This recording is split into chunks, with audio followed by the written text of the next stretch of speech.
Hello and welcome to the first ever Neon Buttons podcast. I am one of your hosts, SJ, and I am here with Mezeril. Hello. Mezeril. Mezeril, Mez. Pleasure to be here. Pleasure indeed. Of course. How could it not be Mezeril? What Mr. Epic Talker Boy, that is what you are.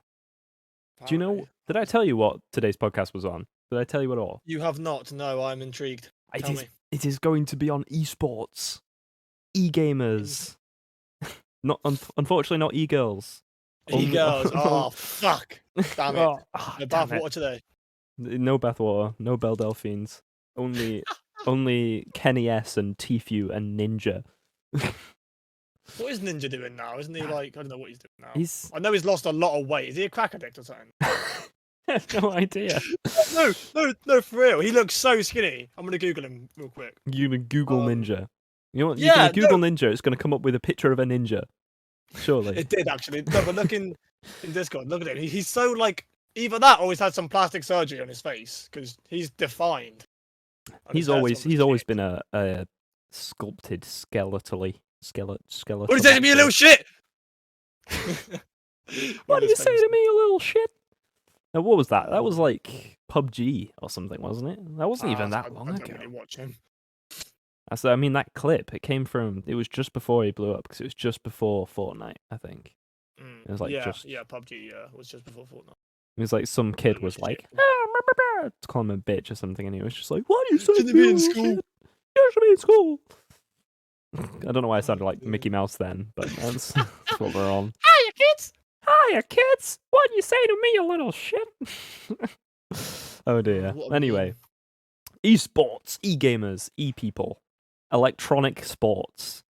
My parents keep asking me what it is because it's on sport channels now. They're like, well, hey, yeah, SJ, what the fuck's esports? It's quite big now, isn't it? Like, like huge. Fortnite had like loads of tournaments that like, blew up a bit. League of Legends is the biggest one, I think, at the moment. League of Legends, yeah. It's just CSGO like, have you seen the amount of... well. Yeah, CSGO is massive. Have you seen the amount of the arenas that they sell out with that? It's literally, if you look at pictures or like watch videos of it, it's insane. It's actually insane. Yeah, because some people that I know, they actually went to like an esports college.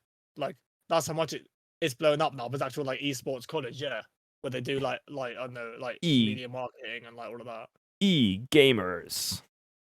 We learn how to play so that you can watch us play. I feel like such a boomer saying that. That's funny. I said it as a joke. I've never been like a huge fan of like watching streamers like play. Like, I'd rather just play it myself. Yeah. I think that's like, the general like sentiment. YouTubers making like funny moments and that, yeah, Sam, but like watching a stream for like hours just couldn't be me. Yeah, that's one thing, isn't it? Streamers.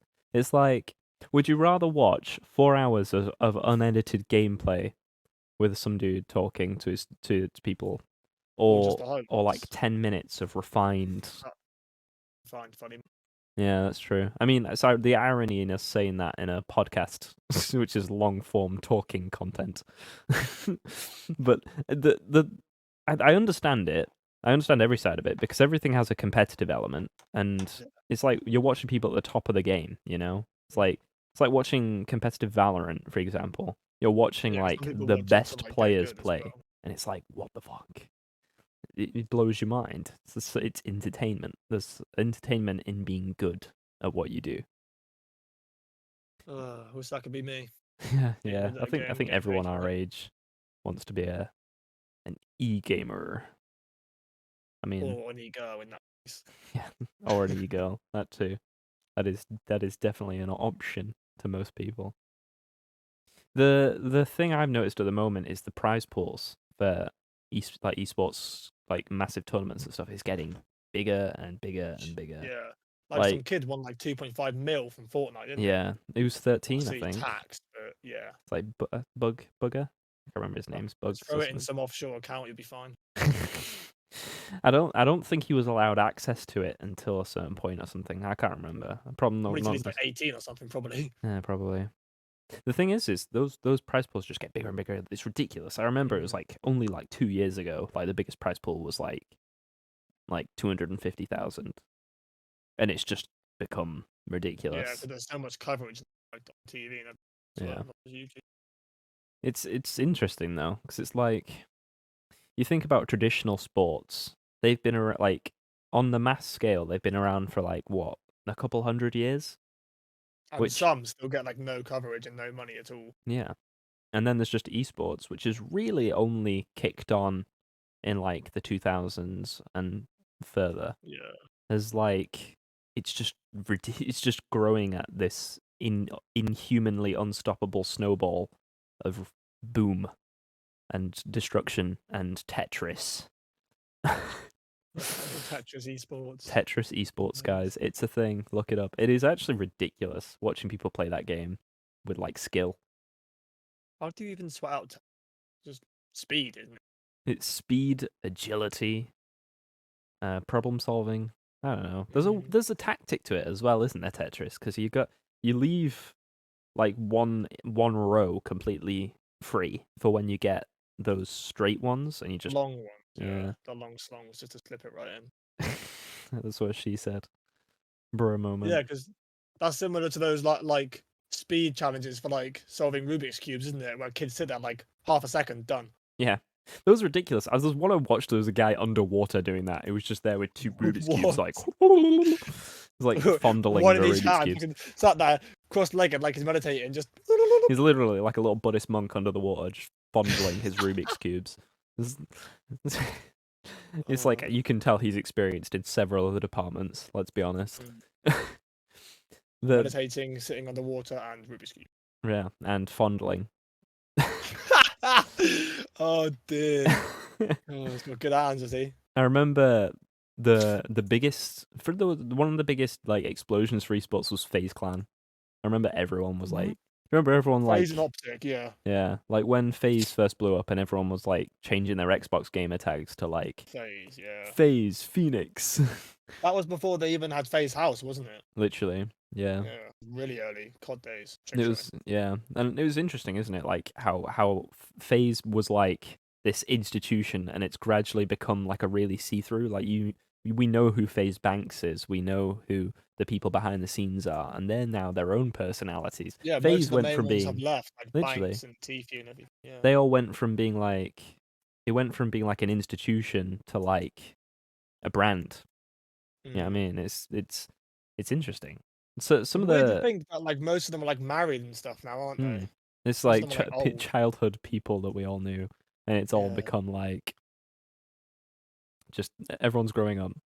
I mean, I say that when I used to watch like things like FaZe back in the day, I was like 10, 11. I'm nearly 20 now. That makes me feel weird.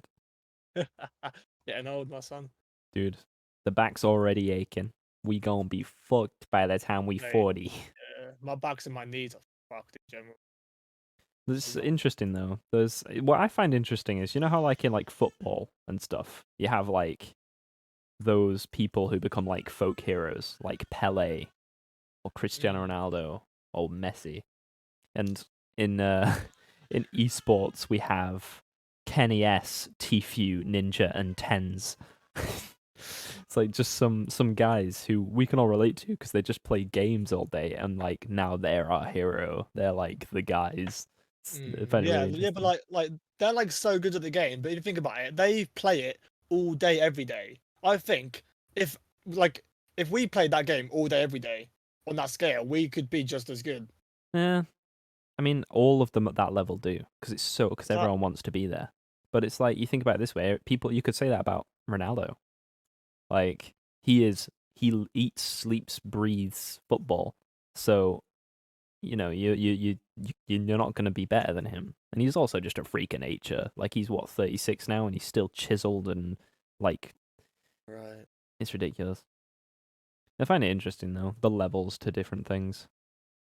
Esports, it's always going to fascinate me because it's like what I find interesting is most games have like a window where you're the best at it.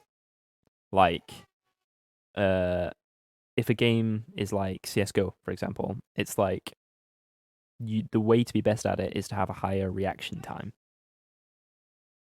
So Yeah.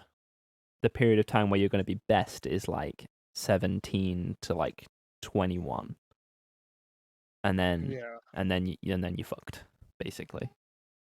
Yeah, so there's the tactic there. You gotta do YouTube, get good at it whilst you're young, get a big platform, then afterwards, once you're shit at the game, people still watch you because it's funny. So That's actually a good point. that's the key to esports, key to There's YouTube, one key to famous. person who was like that.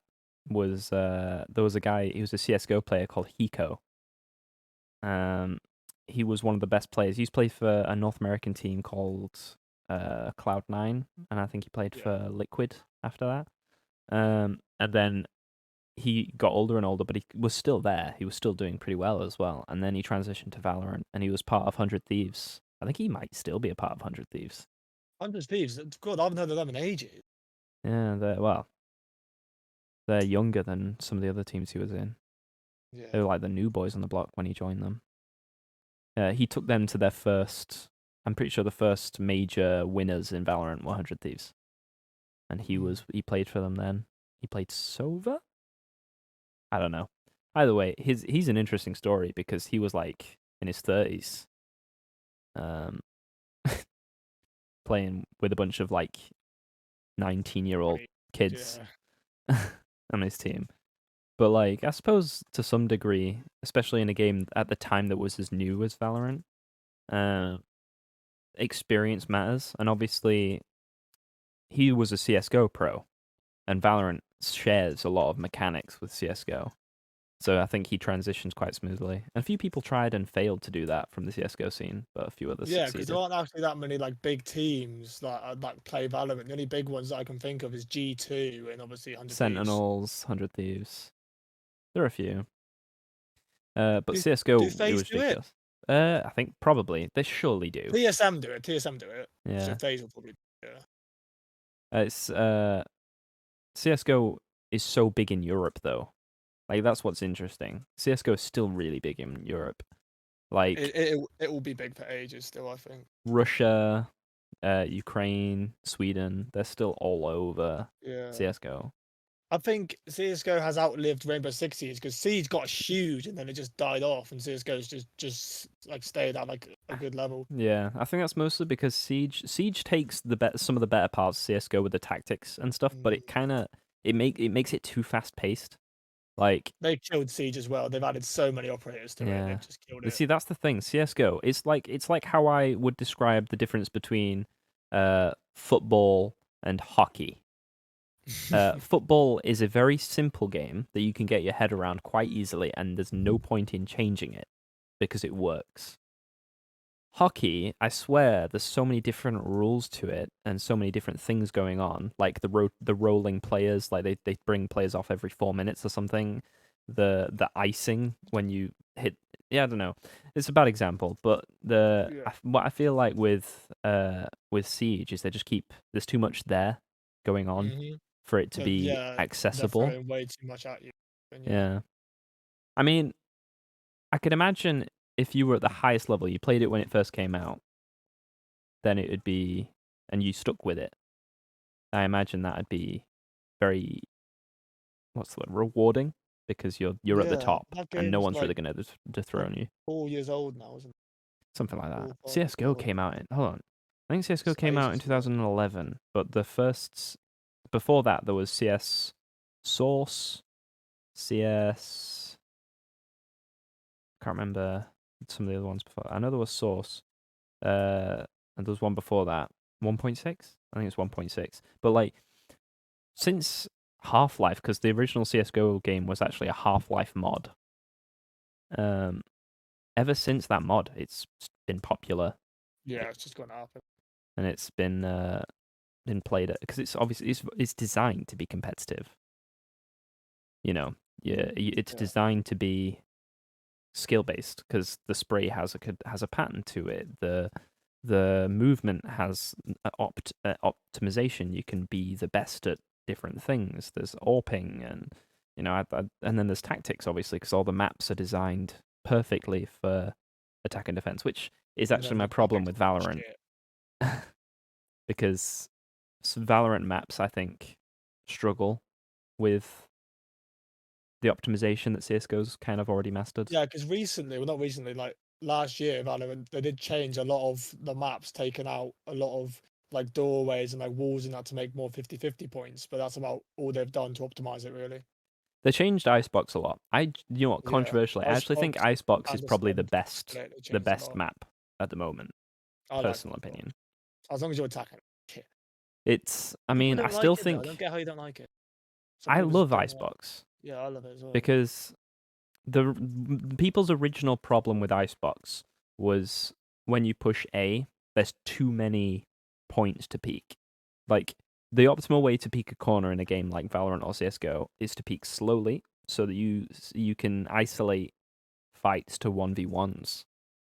Yeah, But checking each angle is when you're really doing that on Icebox, or when the old version of Icebox, you'd turn a corner and there'd be like three people lined up vertically waiting because for there's you. one on Yeah, heaven, one here, one here. But they've changed. They made that one to the right of A if you were attacking. They pulled it out like that, and they've done other things to it. And at the moment, I think it's probably the best map, and it plays with the verticality as well, which I yeah. really Give me a like. killjoy, it's fine. Yeah, Yeah, like because yellow on B site, you didn't used to be able to get on top of that because there was two containers. Now there's only one. yeah, which is perfect. Like I like Mm, things like that. The one I think Breeze is it's well disgusting, designed because it's very clearly templated for CS:GO. but it's so open as well, though. It's very different from other Valorant maps because of that. But I think Valorant needed a more open map because a lot of them to a CS:GO player would feel closed. Um, Yeah, but at the same time, my problem with Breeze is it's it's too simple. There's mid, which links, that very clearly has everywhere. this is where you snipe from position. There's I like A site because the way you can mess around with the peaks on the pyramids is really interesting. Yeah, but if you have a Viper, it's very easy to push onto site. Yeah, I mean that's the same with most walls though, isn't it? Yeah, I think it's Viper's really good for if you want that to talk about split A site. the easiest site to push, B site split. You literally sage Mm. wall, put When one you're in, smoke yeah, down, and then push. But and just I holding it's a bit of a pain. But if you have a good team, I find like let's talk about Tfue real quick because there's another thing with esports which I find really interesting is because it hasn't been basically monitored the same way like high level sport has for so long. People have got away with making kind of weird contracts, which has kind of only come to light with that whole Tfue situation happened like a year or two ago. yeah, Remember that? When yeah, he was like, "Oh, guys, my contract with FaZe is so, like I'm shit. barely making any money." Yeah, they take like 70% or something like that. Yeah, like realistically, like they probably helped him out a lot, but he definitely carried his own weight as well, Abs- and he deserved more. But that's what's interesting because people have been very clearly getting around with these things. I mean, what I find very interesting is people have obviously been if you ask someone who plays a game like Valorant or CS:GO now, what would their ideal future be? They'd probably say competitive uh Valorant or whatever. Yeah, finding a team, joining a team like that. Yeah. Yeah, But realistically, that's a terrible career path. It lasts barely any time. You don't get that much money. You have to win to get money. Mhm. Um It's kind of like a get rich quick scheme yeah. with a low success rate. Yeah, very low success. Like I played games pretty much my whole life. You know. And if I no, if I was to tell you my hours on CS:GO, it'd be embarrassing. But the thing is I've put like tiny fractions compared to so many other players, and I think I Yeah. play it too much. Yeah, but like when you're a kid, that's the thing. Your parents are like, "Oh, you play it like this long, your eyes are gonna turn square." Yeah, the fucking the square eyes. Where'd that come from, Yeah, bro? Like everyone's like, it's kind of like reminds me of the whole if you eat this too much, you'll turn into it because yeah, TVs are literally. square. So they're like, oh, your eyes will turn into TVs. It's like it's so ridiculous. God. What I find interesting though, uh, particularly on the CS:GO side of things, is I think the thing that makes them so interesting is the casting, the like the commentating. Like if you watch a CS:GO clip of a player doing really well, even if you've not played CS:GO before, you know what he's doing is really cool. Yeah, like peeking corners, like sound horror and stuff like that. Yeah. Yeah. It's like when someone jumps through a smoke and gets 4 kills, and the caster's like, "Oh my god, oh my Yeah. god!" It's Hyping it like, up. Yeah. how can you not like think that's entertaining? Like, sometimes I'll watch a play, like a play that like a CS:GO player's done, and I'll have no context over why it's awesome, but I will be getting chills. I don't know why. Maybe that's just me, but I know what you mean. it's interesting. They've definitely done a good job with like branding teams, because it's like everyone knows, especially in England, that like teams and like when you ally yourself to something, it's a very powerful thing. So like you think about you, for example, you support Chelsea. If you meet another Chelsea fan, that's immediately Yeah, funny. like, oh yeah, do you remember that one play that Lampard did in 2008? What the fuck? Like, Oh yeah, yeah, yeah. it's literally like people who, it's like they've managed to create that same thing, because it's like it's gotten to the point now where sometimes I can ask people what CS:GO team they root for. Like for example, I root for Fnatic because they're Swedish and they're good. But Mhm. the it's interesting. Like I'm kind of like fascinated by it in a way. It's like, Yeah, but at the same time, at the end of the day, they are a business. So yeah, that's true doing stuff actually. like that, like getting people to like relate to it and like that, yeah, just like expands their Brand. their It's a lot of branding. branding. What I find, Yeah, like how they market it on like social media as well and all of that. Yeah. there's a lot of controversy in it as well, which I find very interesting. I mean, it's the same with most things, but I think because it's so new, I don't think, I know this sounds weird to say, but I don't think the players, particularly because a lot of them are so young, I don't think a lot of them understand the concept of being in a professional position that so many other people want to be in your shoes. Mm. They're being scrutinized all the time. Everything they do is being watched and monitored. And you think about like the situation with that one Overwatch player that went to Valorant. I can't remember his name. Sinatra. Like he had that sexual assault case.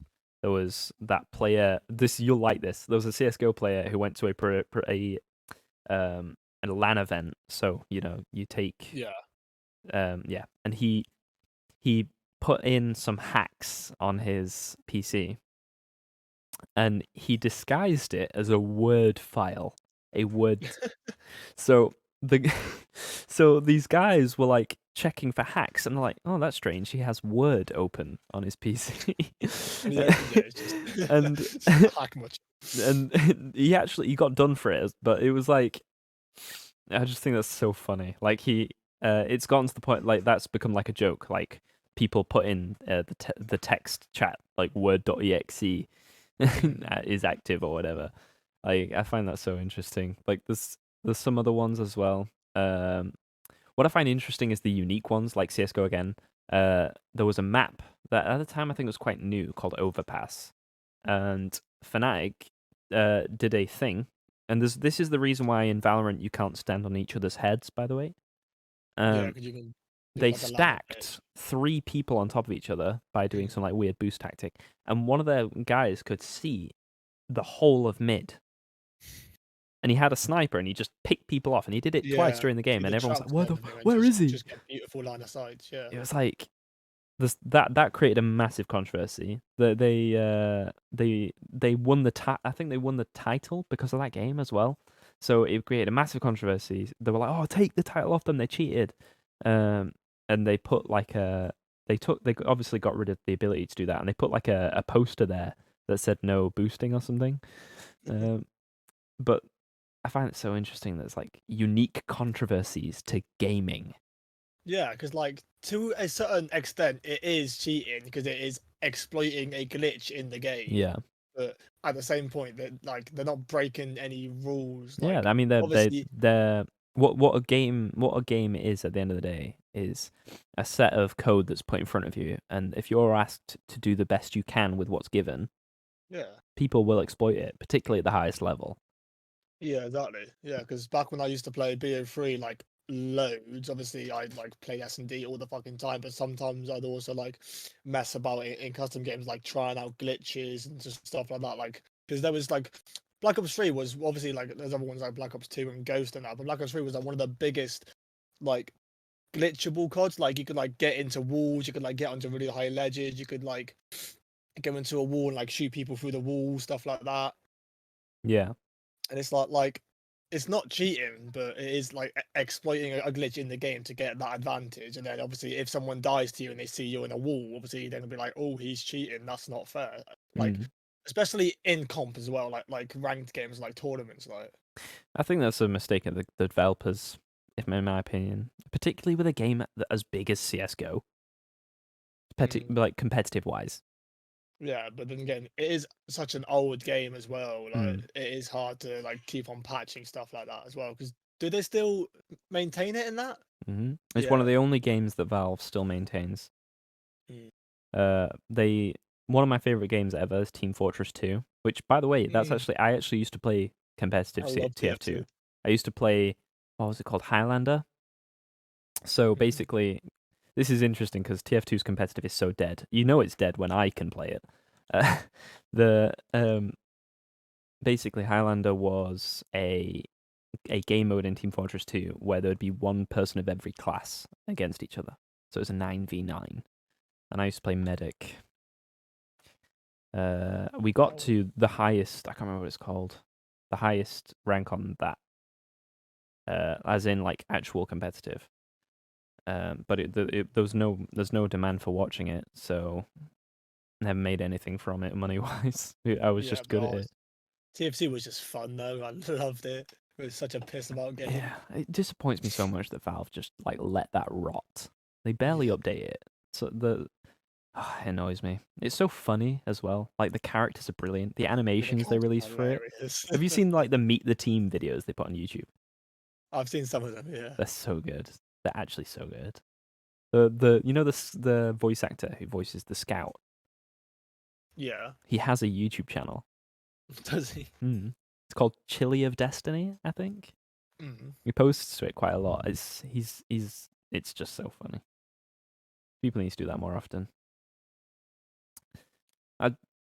Esports wise, what I probably find might the hardest thing to get my head around is how they get away with the convincing like major business people, like old people.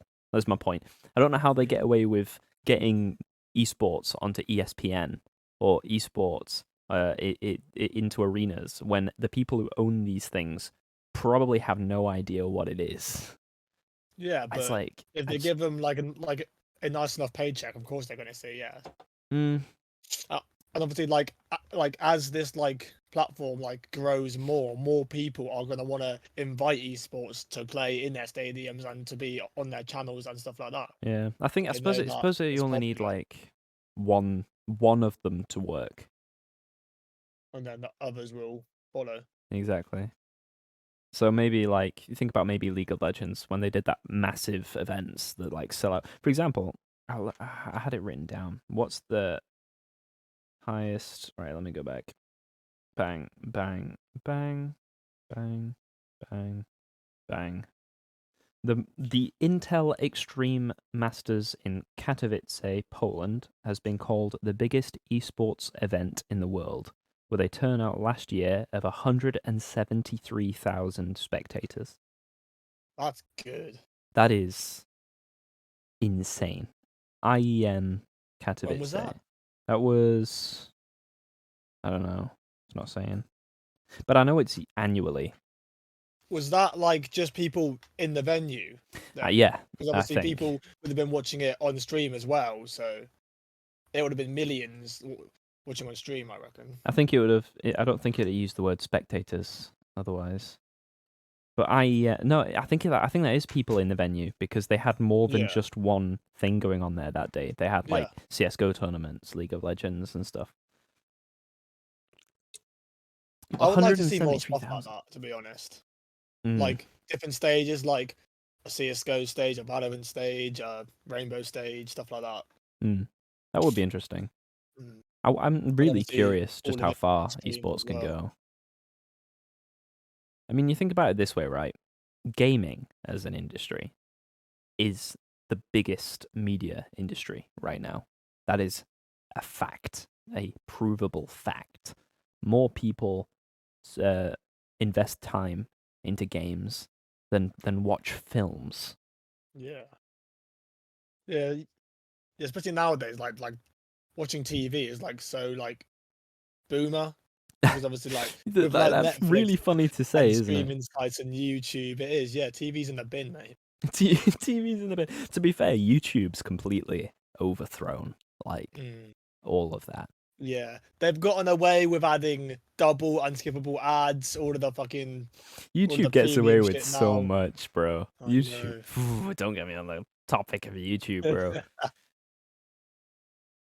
I mean, what's interesting is esports. I suppose you could put the category of like some really big YouTubers just in the category of esports just because they get paid to play games, Yeah, exactly. which is insane. You know, PewDiePie, right? What was it? I think it was last year, just uh from his channel subscriptions. You know, how you can like pay a little bit to subscribe, and it like does like a monthly payout.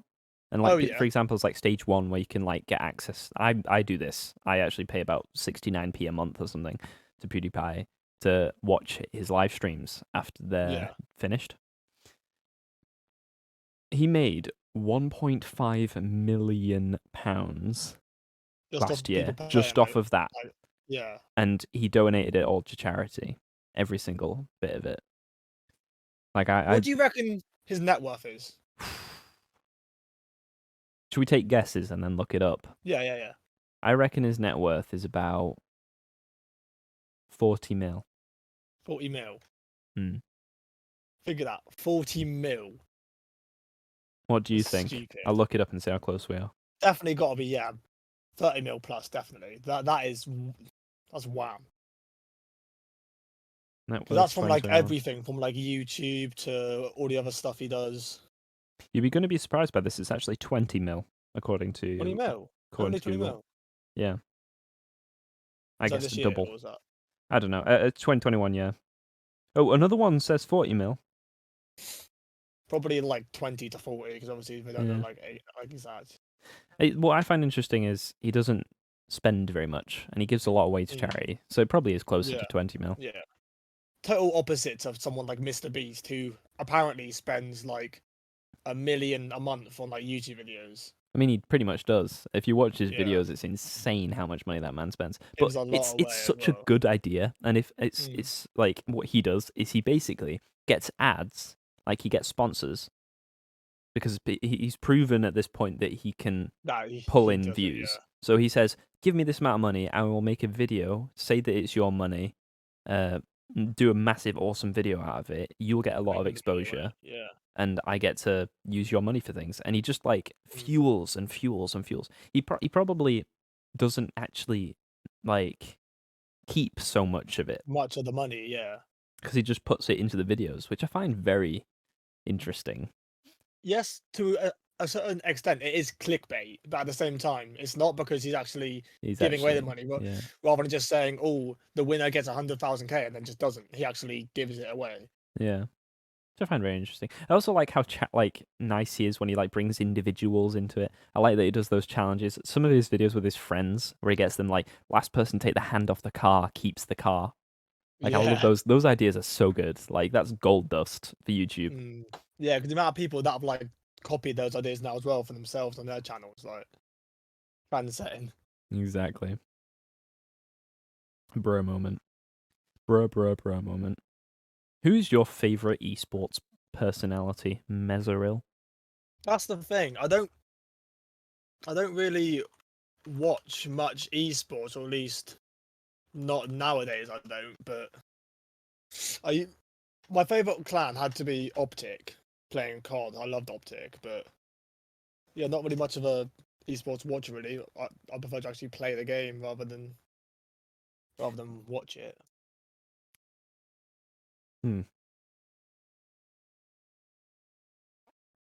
What's your favorite? If you were to sit down and watch a full game, esports, what game would it be and why? Have to be COD, definitely COD, because I'm Just in love because with it's COD. really fast.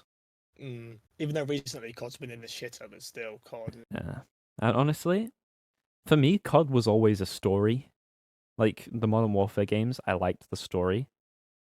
Yeah, they had good campaigns, good zombies, very good. But the multiplayer for me is just a bit too frenetic, which I know is the point.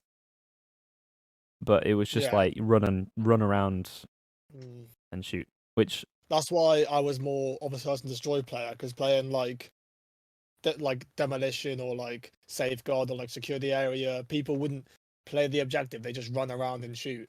Whereas S&D people would actually try. That's what I fell in love with. I mean, that's what brought me to like Siege and Valorant and CS:GO. that's interesting.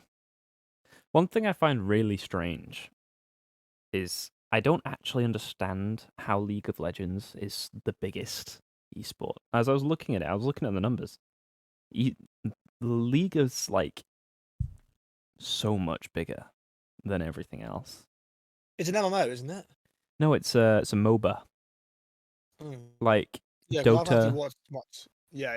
Dota. or Pokemon Dota, Unite, for example. I've seen some Dota, yeah, but I haven't seen much League of Legends. Uh, I can see like that would have a big fan base because loads of people love those type of games. yeah, and particularly what I can't see the esports side of it. What's interesting? Do you want to know what country actually makes up the vast majority of League's player base? Korea?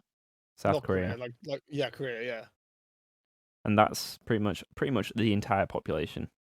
It's honestly Entire population. it's not even a joke. It's basically like they probably have like schools that teach you how to be good at League.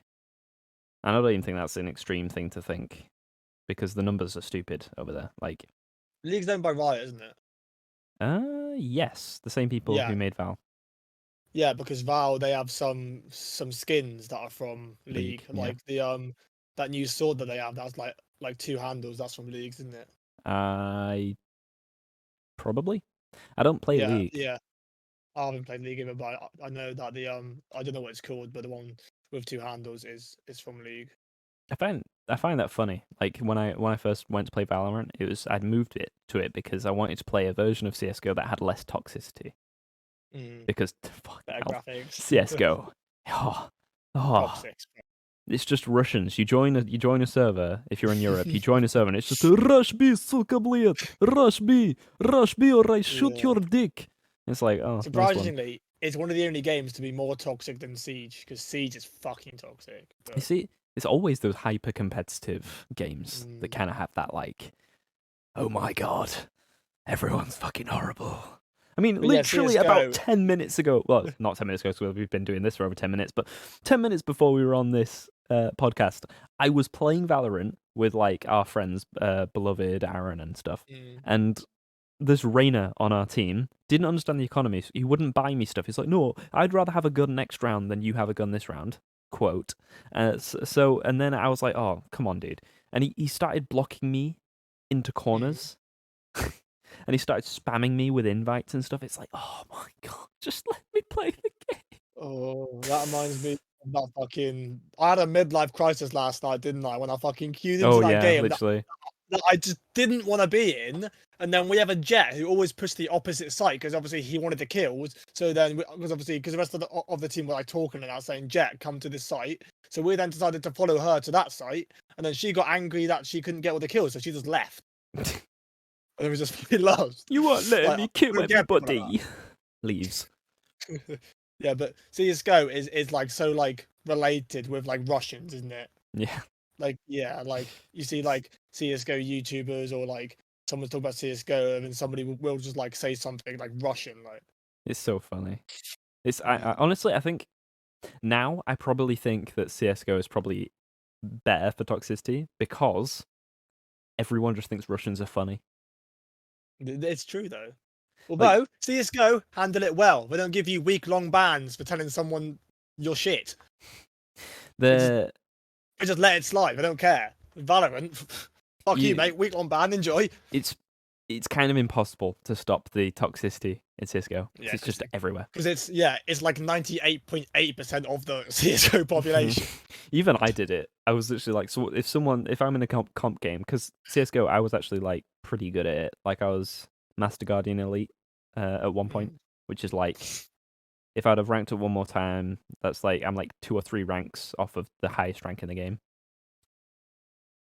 Yeah, the highest rank that I was Golden over 3, which is too good. Really. I mean, it's not too far below me. It's like this Golden over 4, MG1, MG2, then MGE. And then beyond that, I think it's Legendary Eagle Master, Supreme, Master, and then Elite. Global. So I was like 4 ranks off the top. But it's like when you're at that rank, it's so frustrating when someone's just. Hang on, let me give you this real quick. You were Master Guardian Elite, yeah? Yes.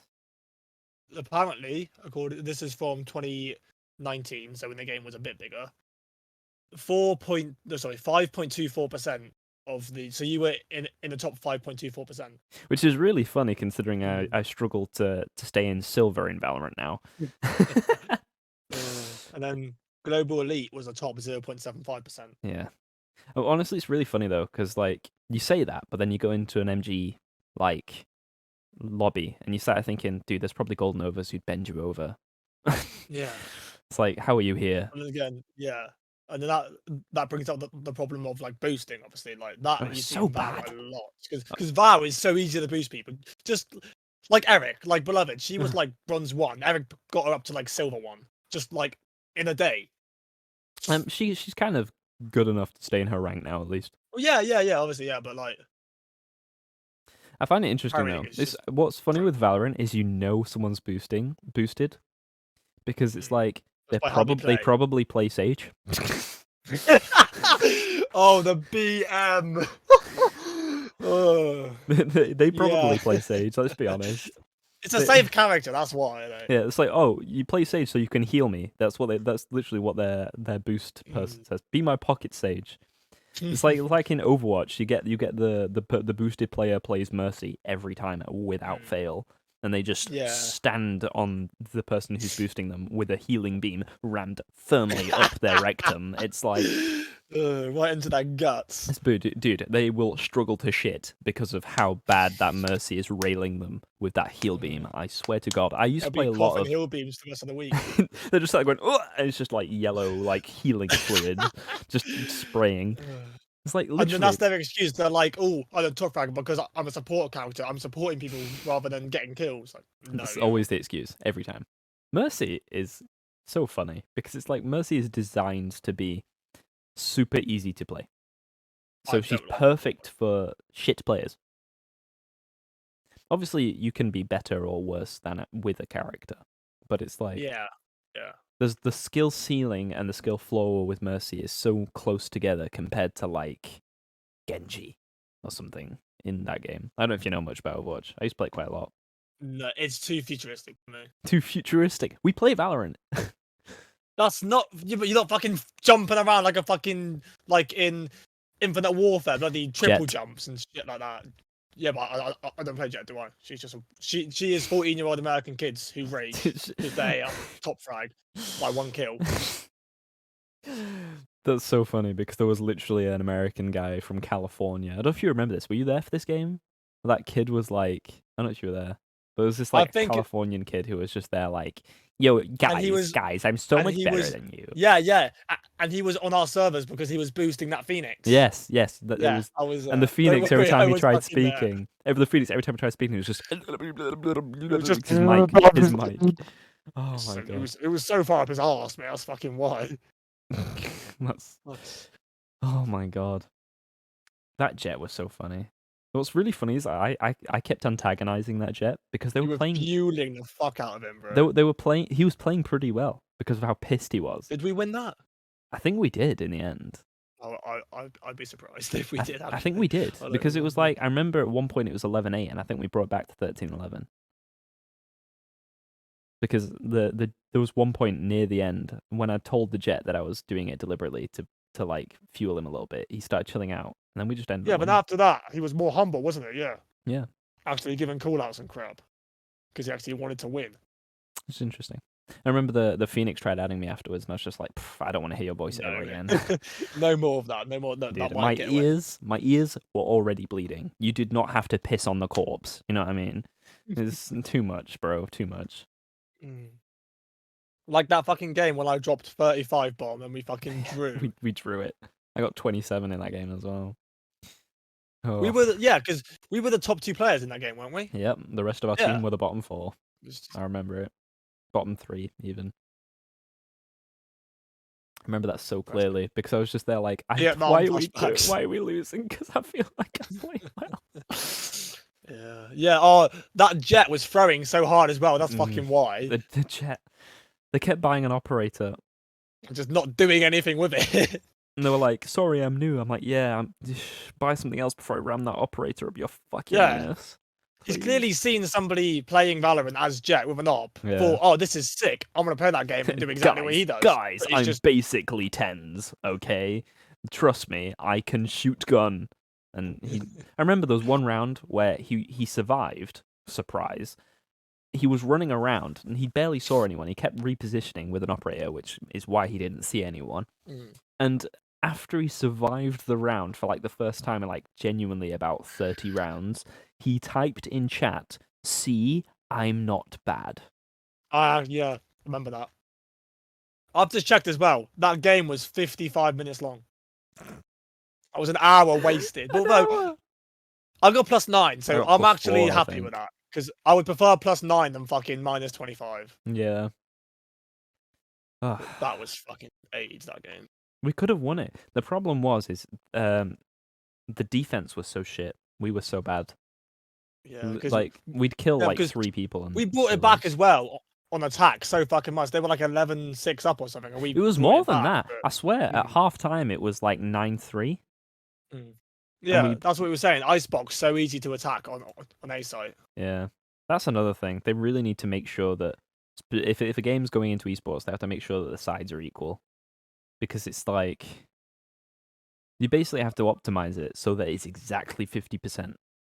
Yeah, well, actually, Icebox A site used to be more defense orientated because belt when you're pushing, when somebody normally go there and snipe, you used to be able to not get up there, and then below it that like doorway that has like bars across it. That wasn't there either. And then Heaven on defense side was so much more open as well. And then they obviously tried to change it, and now they've made it more attack orientated.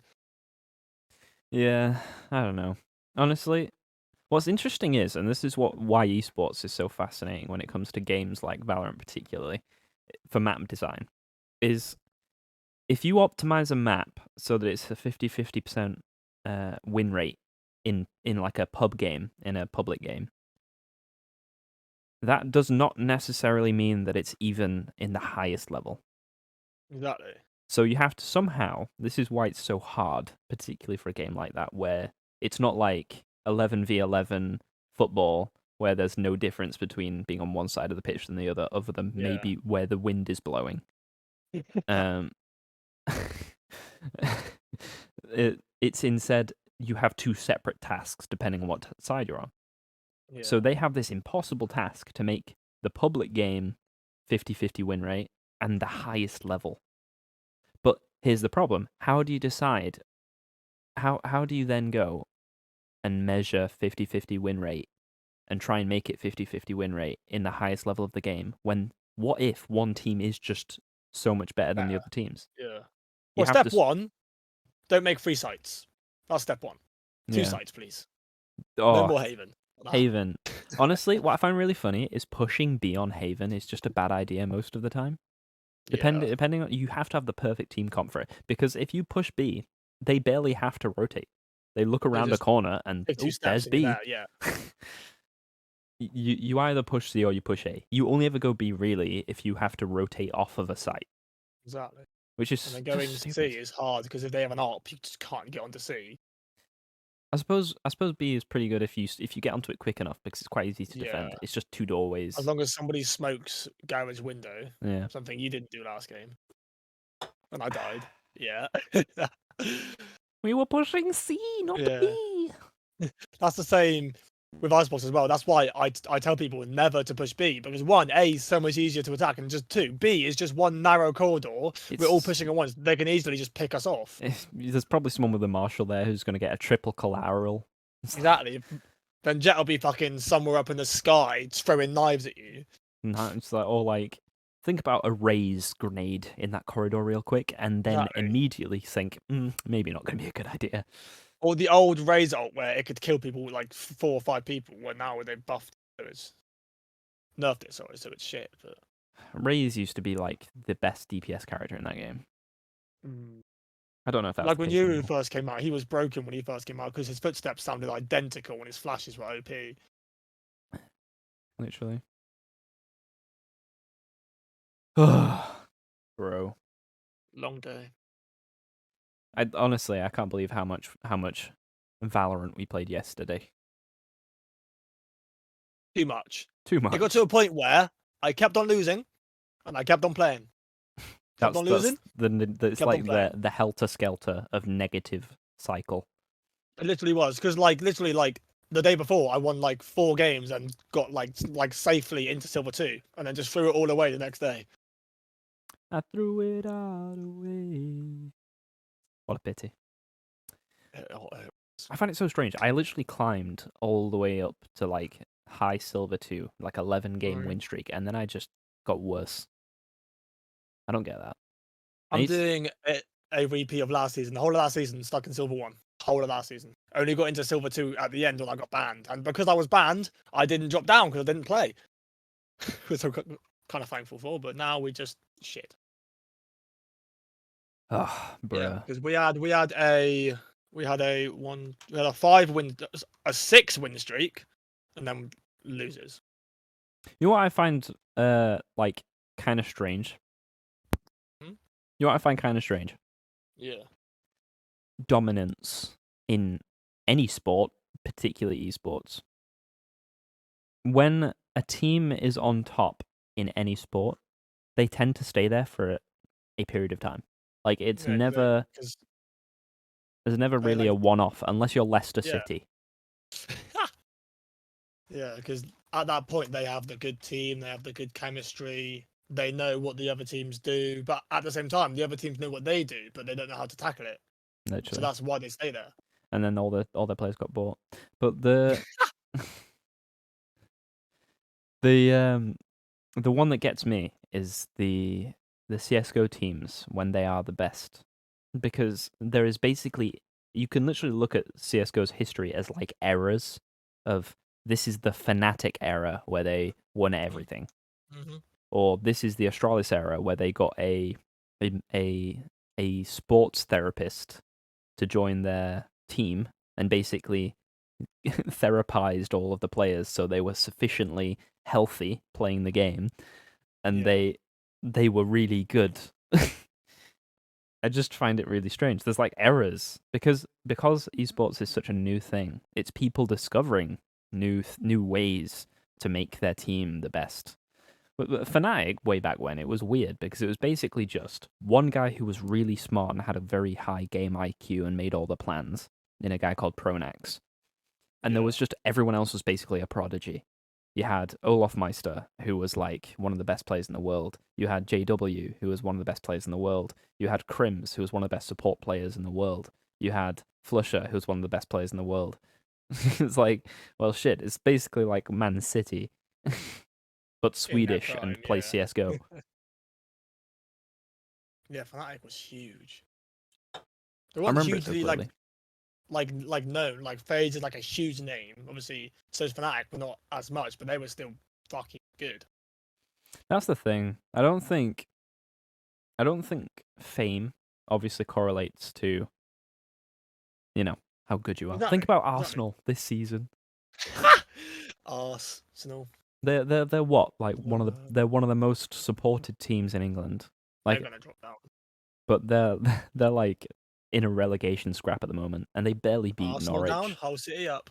Yes, let's go. Gonna get bought by a Turkish guy Who knows where that'll take you? to the Premier League, hopefully. You hope so, yeah. Yes, for the first time since 2016. I say that like it's bad. Hull aren't even a bad team. You think about people who support like Morecambe I don't even know what that is, so or, yeah. or Swindon or Sunderland. My stepdad would hate me for Up saying into that. Swansea. Swansea are in the Championship. They're not doing very well at the moment. Yeah. Strange. Electronic Sports. Ninja. Tfue. Do you remember the feud between Ninja and Tfue?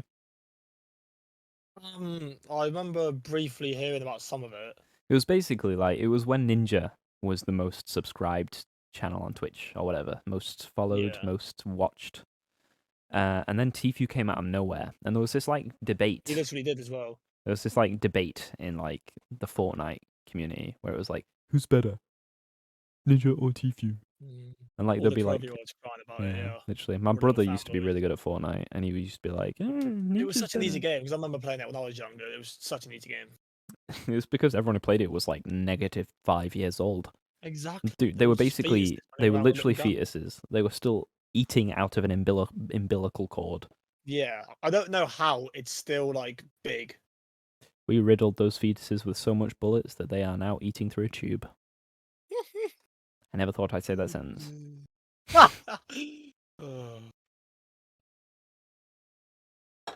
Yeah, because that reminds me, because when I was like younger, obviously, and I played Fortnite, I actually made a clan, and we actually made some money from it. You made a clan. Everyone thinks, yes, you're a kid, you make a clan, you put like phase in your name or like something like that. But no, we actually like I put it over it because like this is when I was like studying media marketing and all that. So we actually like properly like made a website, made Instagram, all of that. Fucking got Is that Instagram with Instagram still 55,000 up? followers. Is that Instagram No, still up? no, no. Are I you just changed it. saying that? But yeah, the website might still be. Yeah, because we did like recruitment challenges, tournaments, all the stuff like that. That's And we funny. actually got into because obviously like Fortnite hosted like their own scrims, didn't they? So Yeah, I obviously think so. That was we with actually like got Friday Fortnite or something, wasn't it? yeah. So obviously we got some actual money from that and stuff like that. But then I was just like, right, this game's shit now. Someone else take ownership. I'm off. The one obviously outside of TF2, the one I actually played to like that kind of level was Halo. I was no Halo Reach was nice, but I I was loved never Halo like Reach. I was never like a huge fan of Halo. Just, again, too futuristic. I love Like Halo. that new game Splitgate is like Halo cross with Portal. It's just not appealing to me at I all. like that kind of stuff. Yeah, no. Well, I mean, here's the thing, right? Halo was kind of perfect back in the day. Like when Halo 2 and Halo 3, like their multiplayers were like just perfect arena shooters. Like you'd start off, you'd have the same guns, and there was better guns on the map. Everyone knew where they were. Everyone would try and get them, and it was like you'd have a lot of aim battles. There was unique mechanics that people would, what's the word? Take advantage of. Like, for example, the energy sword, the melee sword thing in Halo. Yeah. In Halo 2, I don't know if it's in Halo 3, but I know it was in Halo 2. If you swung it, you'd lunge forward.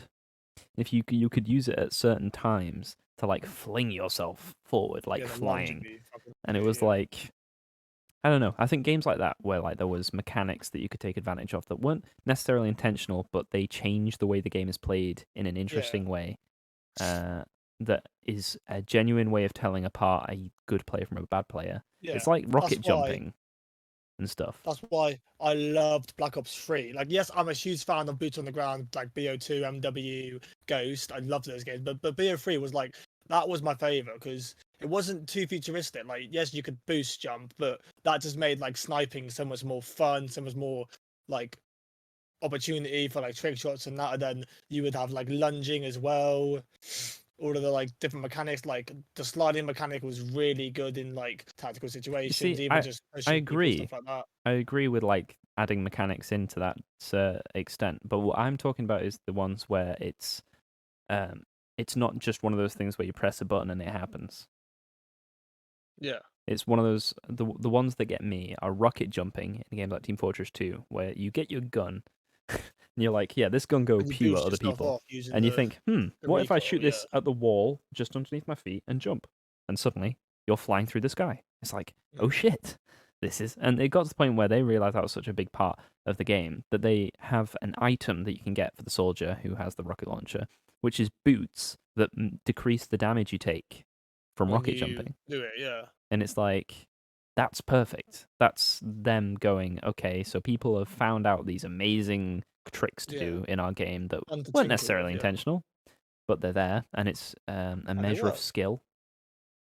Which I think And that's my main thing. It's like a lot of games. I think Overwatch has this issue. Valorant has it over CS:GO, in my opinion, as an issue, where abilities and kind of like doing things at the press of a button is too easy. Like the difference between Val and CS:GO in that sense, I'm saying like think about Breach. To flash, you click. In my setup, it's Q. I don't know if it's the same for everyone else because I change it sometimes. Click Q. He goes chink. There's a thing that flashes. You shoot a wall, and the upside of that wall, boom, flash. You push. Yeah. In CS:GO, you have like a grenade, and you have to go. If I throw this, and they see it coming out, and it's like takes time to go. So you see, they see a flash come around the corner, they're gonna hide or turn away, so it won't affect them.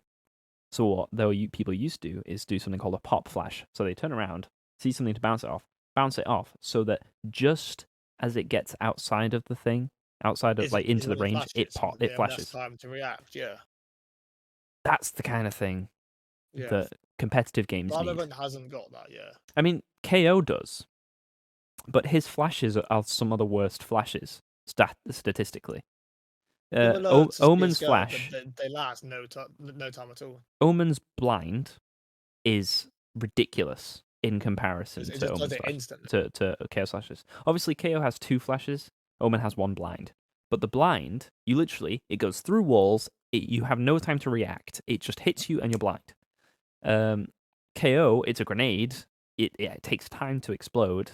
You know, though, give people on abilities should be based, especially in a highest level competitive, particularly esports. It should be based off of how easy is it Using to your fight brain. against, how easy is it to use, and it should Mm. be, depending on how you use it, is how easy it is to fight against. That should be Yeah, what because it is. It shouldn't just be this ability is good because if I do this, it does that.